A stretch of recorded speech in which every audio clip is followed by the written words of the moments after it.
Yo, what's good, guys? Today I just wanted to talk about why living below your means is one of the biggest things for wealth. So stay tuned in this video and I'm going to explain to you exactly how you can follow these steps to live below your means in a more easier way. I know it's kind of tough to do, especially in the summer. Everyone's going out having fun, but I'm going to show you exactly 5 key hacks on how you can live below your means in the effortless way possible. The easiest, effortless way possible. All right, guys. So number one, cook at home. So you can cook your own food at home if you know how to cook, right? You don't have to go buy food outside.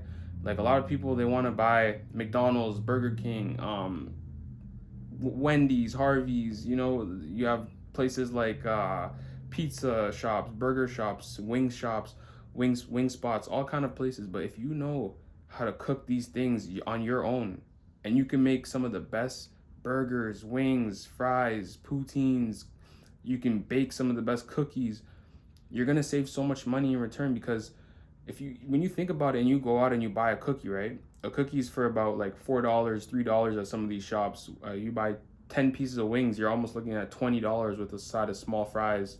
And these things add up, right? After a month, it's like $80. After a year, it's like, about 900. If you buy this every weekend, you're spending $20 a weekend, right? Two, four, six, eight. That's $80 a month. $900 after the end of the year buying these things, and that's not even including tips and sides and dessert and everything else. But when you think about it and you buy a big bulk package of chicken, you're spending about $15 to $20 maybe, but you have about 30 pieces of chicken almost that can last you up to 2 weeks. So right there, you're slashing the cost down, and then you already have the staple ingredients that you need: the barbecue sauces, the marinades. You understand how to really marinate your chicken properly, get those juices soaked up, and cook it correctly with the proper sauce. If you understand that and you can make great, amazing food, you're not going to want to go outside again and spend money because you understand how to cook. You have a skill set, you can cook. You know what I mean? Like, you don't have to do all that outside buying food and this and that. Now you can save so much money and you don't even realize how much money you're saving learning on how to cook great food. That's what everyone did back in the day, right? Everyone used to cook back in the day. They had the whole table, the family, everyone's cooking, mashed potatoes, chicken. They saved a bunch of money like that instead of buying food outside, restaurant food, right? They didn't have to buy restaurant food. There wasn't 1,000 restaurants where everyone, and fast food places where everyone was always buying from all the time. So understand how to cook. That's, guys, it's the number one tip and hack on how you can live below your means in an effortless way. Just all you need to learn is one recipe a week. Don't complicate it. One recipe a week, and that is gonna help you to learn 4 recipes at the end of the month. And then at the end of the year, it's almost 50 recipes, and you know them well. So just one recipe a week. Number two, guys, hang out with your friends at parks and at their house. You don't have to go out and spend $200 to $300 every time you hang out with your friends, right? You guys don't have to go to every single event and all this stuff. You can spend time with your friends and family at their house or at local parks. Parks and their house are gonna save you so much money because you can now it's gonna save you money, and it actually is a better thing to do than to go out to a bunch of events, because you're spending more quality time now with your friends and family. You're enjoying nature. You're going for walks. You guys can grab a tea or a coffee, and you go for walks and you save a lot of money, right? Even if you go to their house or they go to your house, you guys can cook food. You guys can, watch movies. You guys can play board games, play video games, think business decisions, business meetings, everything. You guys can do all of that stuff at the comfort of your home. You don't have to go out all the time. You can make it a special event when you go out, but sometimes people get carried away. They go out, you have to buy new clothing to go out. You have to, buy lunch, buy dinner, buy snacks, buy beverages. pay for, Ubers, gas, all this stuff, when you go out. But if you're doing this at a local park or at a friend's house, you save a lot. You cut down the cost, guys. It's an amazing thing to do, which is parks or your friend's house. Cut costs. It's a great thing to do. Try it. Do it for a few months. You'll build a bigger connection and a better connection with your friends and family.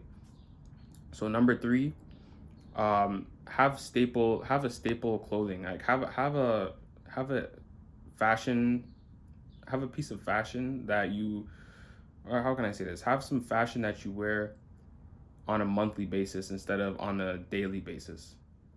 So if you're wearing fashion on a daily basis, you're constantly trying to put two pieces together, right? Like maybe you have this shirt and that shirt and that shirt and then this pair of pants, that pair of pants, that pair of pants. It's it's um it's making your mind very filled with clutter. And now you want to constantly buy new clothing because you feel like you're behind on the latest trend. But if you had that monthly staple piece where it's just like you're wearing the same black t-shirt with, maybe 2 to 3 different pairs of pants, not the same black t-shirt, but maybe you have 4 of the same black t-shirts. They're very cheap. If you go to your local Walmart or whatever, you can buy like 5 black t-shirts for like $20. Very cheap. You can wear those for the month, wash them, of course. And then you have 2 to 3 different pairs of pants where you could switch. You wear that for the month. Well, now you don't have to buy new clothing constantly to keep up with the trends and to, mix and match this piece with that piece and that piece with this piece because this one doesn't look good, and then this shirt looks good with this pair of pants, but I don't know, I wore it yesterday, everyone see me in it yesterday, so I got to wear something else tomorrow, and then I have these pair of shoes, and then but these shoes go better with this pants. So if you have the monthly staple piece, right, and you don't have to do this for a long time, it's just for a small amount of time so you can save money, so you can save that money to be able to afford your first property, put it towards a down payment, or put the money towards an income producing asset like the stock market or things like that, or put it towards a business or to further your education. That's why you're saving the money, right? So you just have to make these sacrifices in the beginning. So have that monthly staple piece, right? Like you don't have to wear different clothing every day, just have the same clothing so you don't have to buy new different things, and now your closet is filled with clothing. And then every year, you're giving away your clothing, but you could have just had the same clothing for that year, if you kept good care of it. If you taken good care of your clothing, you could have had the same clothing for the next 2 years, really. So guys, that's the third thing, right? And then the fourth thing I would say is find a reliable way of transportation. A lot of people, they're paying for Ubers and they're paying for cars that they don't need. So if you're paying for, let's say you're buying a car, right, and every 2 to 3 years you're buying a new car because you're buying very cheap, like used cars with high mileage that are worth like $3,000, right, on like Facebook or Auto Trader or Kijiji or something like that. You're buying these cars, or maybe from a friend or a neighbor, and it's like $3,000 with like 200,000 kilometers or miles, and like the side body is kind of damaged and there's like a sound going on, but it takes you to and from for a year, and then you have to replace it. You have to constantly go to the mechanic, and you're in and out of the auto body shops trying to fix the sound that's going on in the radiator, and the all kind of things are going on with the car, but it's still taking you to and from work. Maybe what you should do is you could take at least, instead of the $3,000, I don't want to say you should go on finance a car, but maybe save, wait, take the bus everywhere. Maybe, take Ubers to and from work, or take the bus, everywhere you need to go, or walk for a certain period of time. Have a goal in your mind that you're going to save up at least $5,000, to $6,000 to find a very good, reliable car. Because $3,000 is not really going to get you, you'll have something great. I'm not say great, but you have something, and it'll get you to and from, but it's gonna break down, it's gonna have problems. If you can find something for at least 5 to 6 thousand, now it's gonna last you like 5 years, 6 years, instead of the 2 years that the other car lasted you.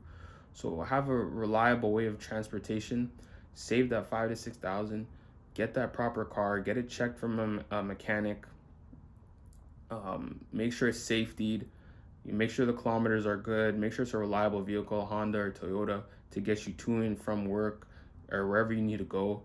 And that's gonna save a lot of money in the long run, instead of from doing all these auto body checkups and going to the mechanic every month and changing the battery and having extra, booster cables in the back of your car. Like, you're stranded somewhere at the mall and you're waiting for somebody to come in for a boost. Like, save that money, save the extra 3 grand so you can get something more reliable, something you feel more safe in, more comfortable in, and it'll save you money in the long run. Especially, it's going to save you from going to those mechanic shops every month. Number five, I would say would be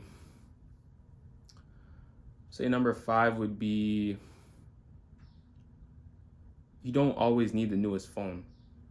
That's a big one. Every time your contract comes, here comes the phone services and all these people telling you, hey, we realize that your phone contract's coming to an end. The iPhone 18 is out now, and hey, it's for $0, only $5 a month. All you gotta pay is $5 a month, and then you go for that plan. It's $5 a month, and then it's on top of that, but you have to get the minimum $60 a month plan. So now you're paying $65, and then after tax, somehow, some way, it's now almost like $100. I don't even know how. It's just almost like $100. So you don't always need the newest phone. What you have right now is great. If you can talk on the phone, you can text, you can go on social media, you can, the battery it charges, everything's good. Keep that phone for another couple years. Or if you need a new phone, you could go on the marketplace, Facebook Marketplace, Kijiji, eBay, different places where you can find cheaper phones that have been used, but you understand how to analyze to make sure it's good by checking the battery percentage, making sure it's good, making sure it's not a stolen phone, the SIM number works, everything is fine. You can pay like $300 to $400 for another phone. That's if your phone is damaged or broken or something. You don't have to always buy the newest phone on finance, which is gonna actually, it's gonna cost more just off interest and everything else.